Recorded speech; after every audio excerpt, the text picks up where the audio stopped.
अथ वरुथनी वैशाख कृष्ण एकादशी व्रत कथा। बोल श्री कृष्ण भगवान की जय। धर्मराज युधिष्ठिर बोले, भगवान वैशाख मास के कृष्ण पक्ष की एकादशी का नाम तथा उसकी विधि क्या है, फल की प्राप्ति क्या होती है। श्री कृष्ण जी कहते हैं, हे राजेश्वर, वैशाख मास के कृष्ण पक्ष की एकादशी का नाम वरुथनी है। सौभाग्य को देने वाली व्रत के मनुष्य के पाप नष्ट हो जाते हैं, अंत में सुख प्राप्त होता है। वरुथनी एकादशी से राजा मंदाता स्वर्ग को गया। इस प्रकार धुंधुमार स्वर्ग को गए। वरुथनी एकादशी का व्रत के फल सहस्त्र वर्ष के तपस्या के फल के बराबर है। कुरुक्षेत्र में सूर्य ग्रहण के समय जो एक बार स्वर्ण दान करने से फल मिलता है, वही वरुथनी एकादशी के करने से मनुष्य इस लोक को छोड़कर परलोक को जाते हैं और अंत में स्वर्ग को जाते हैं। हे राजन, इस एकादशी के व्रत के करने से मनुष्य को मुक्ति मिल जाती है और परलोक में भी उसको मुक्ति मिलती है। शास्त्रों के अनुसार के हाथी का दान घोड़े का दान से भी अधिक उत्तम है। इस एकादशी का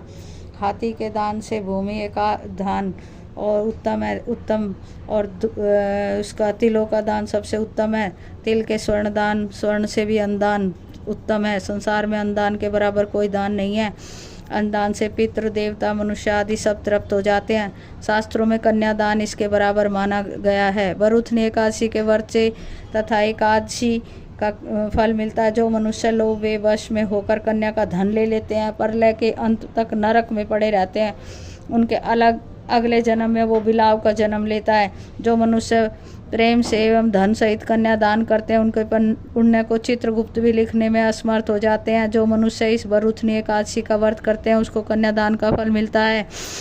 वरुथनी एकादशी का व्रत करने वाले को दशमी के दिन निम्नलिखित 10 वस्तुओं का त्याग कर देना चाहिए। कांसे के बर्तन में भोजन करना, मांस, मसूर की दाल, चना, कांदो, साग, मधु, शहद आदि दूसरे अन्न, दूसरी बार भोजन करना, स्त्री के संग किसी दूसरे के साथ मैथुन करना, उस दिन जुआ नहीं खेलना चाहिए। उस दिन पान खाना, दातुन करना, दूसरे की निंदा करना तथा चुगली खाना, पापियों के साथ बातचीत भी नहीं करनी चाहिए।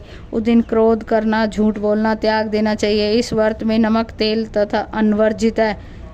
हे राजन, जो मनुष्य इस एकादशी की विधि पूर्वक व्रत करते हैं, उसको स्वर्ग लोक की प्राप्ति होती है। अतः मनुष्य को पापों से डर जाना चाहिए और जो मनुष्य यमराज से डरते हैं, उनको इस वरुथनी एकादशी का विधि विधान से व्रत करना चाहिए। इस व्रत के माहात्म्य को पढ़ने से 1 सहस्त्र गोदान का फल प्राप्त होता है। इसका फल गंगा स्नान करने के फल से भी अधिक होता है। बोल श्री कृष्ण भगवान की जय। ओम नमो भगवते वासुदेवाय। ओम नमो भगवते वासुदेवाय।